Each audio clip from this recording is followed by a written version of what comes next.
ఒకవైపు చూస్తే గనక నేను తీసుకునేది ₹1 మాత్రమే జీతం అంటూ ఎంతో గొప్పగా చెప్పుకునే జగన్మోహన్ రెడ్డి గుడికి వెళ్ళటానికి కూడా ఇష్టపడకుండా గుడి సెట్టు వేయించుకున్నారని చెప్పి బయట నడుస్తున్న వాదనలు. సంక్రాంతి రోజు జరిగిన ఈ సంబరాలను అసలు ఎలా చూడాలంటారు?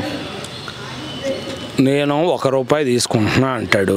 చూస్తేనో ఆయన పెట్టుకునే వాటర్ బాటిలే ఖరీదే అసలు ఎన్నో ₹1000 పైన ఉంటుంది అంటారు. ఆయన ఏది చూసినా చిన్న 10 కిలోమీటర్లు పోయేదానికి కూడా హెలికాప్టర్లో పోతాడు.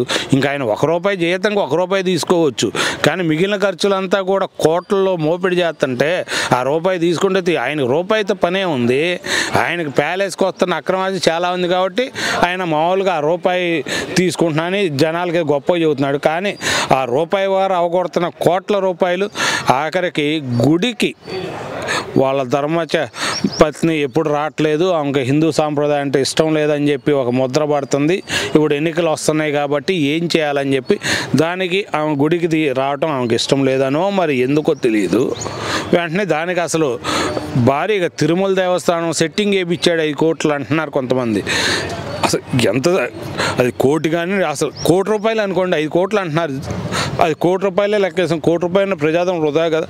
వాళ్ళు పక్కన వెంకటపాలెం ఎంత దూరం ఉందండి, ఆయన మామూలుగా ఆయన కాన్వాయ్లో వెళ్ళొచ్చు కదా.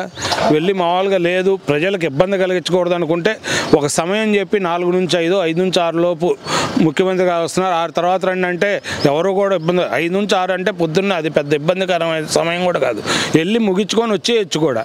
కానీ అది లేదు, ఆమెకి ఏంటంటే ఇష్టం లేదు. కానీ మళ్ళీ ప్రజలను మభ్యపెట్టాలా, ఓట్లు పోకూడదు కాబట్టి సెట్టింగ్ వేయించి దేవుడికి వీపు చూపిస్తా సాధారణంగా ఎవరు కూర్చోరు. మరి మనం తిరుమల దేవస్థానం అయినా దేవుడికి ఎదురుగా మనం నుంచొని ప్రార్థిస్తాం.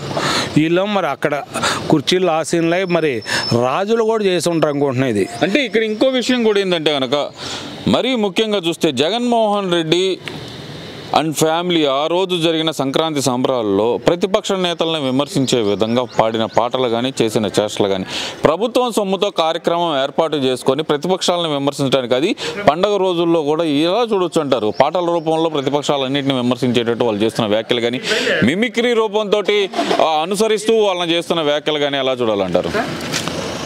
అంటే అందరూ ఒకటి అర్థమైంది ఏంటంటే ఈ రాష్ట్రంలో ముఖ్యమంత్రి గారికి ప్రతిపక్షాలను విమర్శిస్తే ఆయన మెచ్చుకుంటాడు, మనకి అధికంగా ఇస్తాడనో ఏమో. కానీ మిమిక్రీ కళాకారులు కానీ ఏ కళాకారులైనా ప్రతి ఒక్కళ్ళు వచ్చాక ప్రతిపక్ష నాయకులను విమర్శిస్తే ఆయన మనం మాట్లాడుకున్న దానికన్నా ఎక్కువ ఇస్తాడు అన్నట్టు. మామూలుగా వాళ్ళు మాట్లాడుకున్న ఫీ కానీ ఏదైనా అనుకోండి రుసుము కానీ ₹1000 మాట్లాడుకుంటే మనకు 10,000 ఇస్తాడు ఎమ్మటనే వాళ్ళు విమర్శిస్తే అన్నట్టుగా ప్రతి ఒక్కరు ఆ విధంగా పోతున్నారు. అది ఇష్టం ఉందా లేదా అనేది పక్కన పెడితే ప్రతి ఒక్కరు ఇక డబ్బుకి ప్రలోభాలకు లొంగో లేదంటే డబ్బుకి ఆశపడో ఆ విధంగా విమర్శిస్తూ పోతూ ఉన్నారు. అది కూడా అసలు అక్కడ సెట్టింగ్ వేయటమే తప్పు అయితే మళ్ళీ ఆ దేవుడి దగ్గర అవన్నీ చేస్తే మరి ఆ మాట్లాడిన వాళ్ళు కూడా ఆలోచించుకోవాలి. తర్వాత వాళ్ళకి మామూలుగా పైన దేవుడు అనేది ఒకటి కర్మఫలం అనేది ప్రతి ఒక్కరికి ఉంటుంది, ఆ కర్మ అనుభవించాల్సిందే.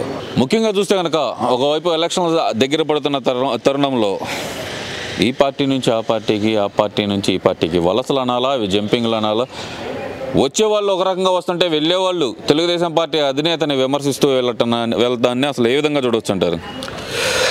సీట్ లేదంటేనేమో అప్పుడు దాకా దేవుడిగా కనపడ్డవాళ్ళు ఇంకో రకంగా ఆయన మామూలుగా దుర్మార్గుడు దుష్టుడు అని చెప్పి ఏదో ఒక నిందలేసిపోతూ ఉన్నారు. కానీ ఇది ప్రజాస్వామ్య వ్యవస్థకైతే ఇది కొంచెం మంచి పరిణామం కాదు. ఏ పార్టీ అయినా కానివ్వండి, అది తెలుగుదేశం కానివ్వండి, వైకాపా కానివ్వండి.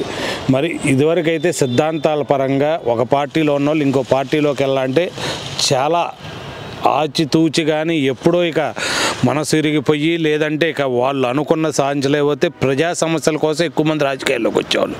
ఇప్పుడు వచ్చేసి కార్పొరేట్ వ్యవస్థ అయిపోయి వాళ్ళకి రాజకీయ రంగం అంతా కూడా నాయకులందరూ కూడా పార్టీలకు అతీతం.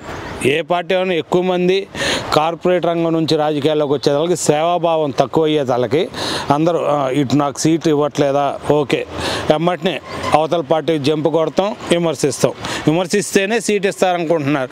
అంటే కొంతమంది ఎక్కువగా వైకాపాలోకి వెళ్ళే వాళ్ళైతే అదే పనిగా విమర్శిస్తున్నారు. ఎందుకంటే ఆయన మంత్రి పదవులు ఇచ్చింది కూడా ఇళ్ళ మీద దాడి చేస్తేనో లేదంటే ఎవరి మీద మనుషుల మీద దాడి చేస్తేనో కార్యాలయం మీద దాడి చేస్తేనో మంత్రి పదవులు ఇచ్చాడు కాబట్టి ఎమ్మెల్సీలు కానీ మంత్రి పదవులు కానీ కాబట్టి అదే అదే రీతిలో అందరూ ఎమ్మటినే వెళ్తున్నారు. మామూలుగా అప్పటి వరకు ఉన్న పార్టీ అధినేతను విమర్శిస్తున్నారు సీటు కోసం. మొన్న చూసుకుంటే ఒక వ్యక్తి ఇంకా జాయిన్ కాకముందే ఆ ప్రక్రియలోకి భాగం పంచుకుందాం అనుకున్నట్టున్నారు. సరే, ఇదంతా ఒక ఎత్తు అయితే ఓ పక్కన అమరావతి రైతులు దాదాపు 1858 రోజులుగా దీక్షలు చేస్తుంటే అవి పట్టించుకోవట్లేదు. మరో పక్కన అంగన్వాడీ కార్యకర్తలు 38 రోజులుగా దీక్షలు చేస్తుంటే వాళ్ళ మీద ఎస్మా ప్రయోగించడం, ఇవన్నీ అసలు జగన్మోహన్ రెడ్డి మనస్తత్వాన్ని ఎలా చూపిస్తున్నాయి అంటారు ఈ విషయంలో? 1492వ రోజు అండి ఈ రోజుకి అమరావతి ఉద్యమం. దాని మీద అసలు అతను యువజన శ్రామిక రైతు అంటే రైతు అనేది అధికార పార్టీలో ఉన్న దాంట్లో పేర్లు ఏం పెట్టుకున్నారు, కానీ ఆ రైతులు కనీసం 34,000 ఎకరాల పైగా ఇచ్చారు. 29,000 మంది పైగా రైతులు అందులో భాగస్వాములైంది. కానీ కనీసం ఎవరితో సంప్రదింపులు లేదు, కనీసం వాళ్ళని చర్చలకు పిలిచింది లేదు. అది పెట్టే 3 రాజధాని ప్రకటన తెచ్చాక కనీసం మేము ప్రయత్నించాము. ఈ ప్రభుత్వం రాకముందే 2 సమాఖ్యలు ఉండేవి, అమరావతి రాజధాని సమీకరణ, రైతు సమాఖ్య అని. భూ సమీకరణ విధానం వచ్చాక మేము రైతులందరం కూడా ఈ ఒక సమాఖ్యగా ఏర్పడకపోతే ఎప్పుడైనా ఇబ్బంది వచ్చింది ప్రభుత్వాలతో అని చెప్పి అప్పుడు మామూలుగా మాధవవాసు గారు, మా నాన్నగారు కల్లం పానకాల రెడ్డి గారు ఉపాధ్యక్షులుగా, మాధవవాసు గారు అధ్యక్షులుగా అమరావతి రాజధాని సమీకరణ రైతు సమాఖ్యని అప్పుడే ఏర్పరిచాం. దాంట్లో భాగంగా చాలాసార్లు అప్పటి ప్రభుత్వంతో కూడా ఎన్నో చర్చలు పెట్టి అప్పుడు మొదట ఉన్న పాయింట్లు తీపిచ్చి దాని తర్వాత కొంచెం రైతులకి పర్లేదు ఇబ్బంది కలగని రైతులు దాన్ని మామూలుగా అంటే మేము భూ సమీకరణ భూములు ఇచ్చాం, ఏమైనా ఇబ్బందులు వస్తే ఆ వీధి పోట్లు కానీ అట్లా చాలా రకాలుగా సమాఖ్య ద్వారా పోరాడాం. అట్లాగే ఇంకొకరు రాజధాని రైతు పరిరక్షణ సమితి అని ఇంకొకరు తుళ్ళూరు వాళ్ళు ఏర్పరచుకున్నారు. 2 సమాఖ్యలు ఇదివరకే ఉన్నాయి. ఈ 2 ఇప్పుడు ఈ ప్రభుత్వం వచ్చా 3 రాజధానులు వచ్చా కేసులు వేస్తుంది కూడా ఆ 2 సమాఖ్యల తరపునే కేసులు వేస్తున్నాం. కానీ ఆ సమాఖ్యలన్నా ఆ సమాఖ్యల ద్వారా ఆయన లెటర్ కూడా రాసాం. మాతో ఎప్పుడు రైతులు మమ్మల్ని కనీసం వాళ్ళు వచ్చి మా ముఖ్యమంత్రిని కలవటం ప్రయత్నించలేదని గతంలో ఉన్న మామూలుగా అంటే ఇప్పుడు ఉన్న ఉండవల్లి శ్రీధర్ గతంలో అన్నారు, మంత్రులు కానీ అన్నారు.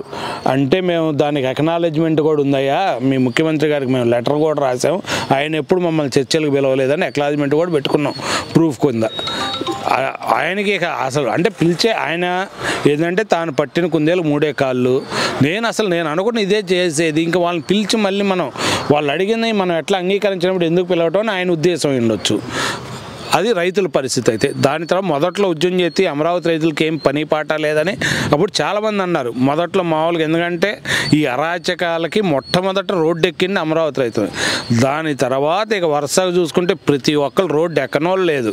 టీచర్లు ఎక్కారు, తర్వాత మామూలుగా టీచర్లు సచివాలయ ఉద్యోగులు ఎక్కారు, ఆశా వర్కర్లు ఎక్కారు, మున్సిపల్ కార్మికులు ఎక్కారు, ఇప్పుడు అంగన్వాడీ వాళ్ళు. ఈ అంగన్వాడీ వాళ్ళ మీద అయితే ఏకంగా ఎస్మా ప్రయోగం చేస్తా అని బెదిరిస్తూ ఉన్నాడు. వాళ్ళేమో బాలింతలకి మామూలుగా వాళ్ళు గర్భం ఉన్నప్పుడు వాళ్ళందరికీ పౌష్టికాహారం ఇవ్వటం, వాళ్ళు చిన్నపిల్లల నుంచి కూడా ఆ చిన్నపిల్లల ఇంట్లో పెంచాలంటే కష్టం అని చెప్పి ప్రతి ఒక్కరు అంగన్వాడీ కేంద్రాలు చేరుస్తున్నారు. ఒకరిని పెంచడమే మనకు ఎంత కష్టం కుటుంబంలో మనకు తెలుసు. అటువంటిది మామూలుగా 10 మంది 20 మంది చిన్నపిల్లలందరినీ ఒక అంగన్వాడీ కేంద్రంలో పెడితే ఒక హెల్పరు అంగన్వాడీ వర్కరు అంటే టీచరు వాళ్ళిద్దరే మామూలుగా వాళ్ళం పొద్దున సాయంత్రం దాకా ఏ ఇబ్బంది కలగకుండా పెంచుతూ ఉంటే వాళ్ళు అడిగింది కూడా ఈయన పాదయాత్రలో ఈయన ఇచ్చిన హామీ మేరకు వాళ్ళు అడిగారు తప్పితే వీళ్ళేం గొంతెం కోరట్లేదు. అదే ఈయన చెప్పుండకపోతే వాళ్ళు అసలు దాని గురించి ఆలోచన ఉండేది కాదు. అప్పుడు ఓట్ల కోసమేమో నేను అంత ఇస్తా ఇంత ఇస్తా అన్నాడు. ఇప్పుడేమో అడిగే తలకి మామూలుగా ఇవన్నీ కుదిరే పనులు కాదు, మీరు ఉంటారా ఉద్యోగం చేస్తారా లేదంటే ఎస్మా ప్రయోగిస్తున్నా మీ ఉద్యోగాలు పీకేసినట్టే అని బెదిరిస్తూ ఉన్నాడు. దీనికన్నా ముందు మరి ఎస్మా ప్రయోగం ముందు మరి తాళాల పగలగొట్టి వాళ్ళే చేద్దామని ప్రయోగాలు చేశాడు సచివాలయ సిబ్బందితో. మరి అది తాళాల పగలగొట్టించినోడు మరి ఎందుకు చేయలేదు? సచివాలయ సిబ్బందితో నడిపిస్తా అన్నాడు, అది ఎందుకు చేయలేదు అంటే సాధ్యం కాల. ప్రయత్నాలు అన్నీ చేశాక ఎస్మా చట్టంకి వచ్చాడు. ఇవన్నీ కూడా ఏం చేసినా వాళ్ళు ఎవరు కూడా బెదిరిపోవట్లేదు. వాళ్ళ డిమాండ్ సాధించుకునే వరకు వాళ్ళు పోరాడుతూ ఉన్నారు. దానికి తెలుగుదేశం పార్టీ తెలుగు రైతు విభాగం సంపూర్ణ మద్దతు తెలియజేస్తూ ఉన్నాం.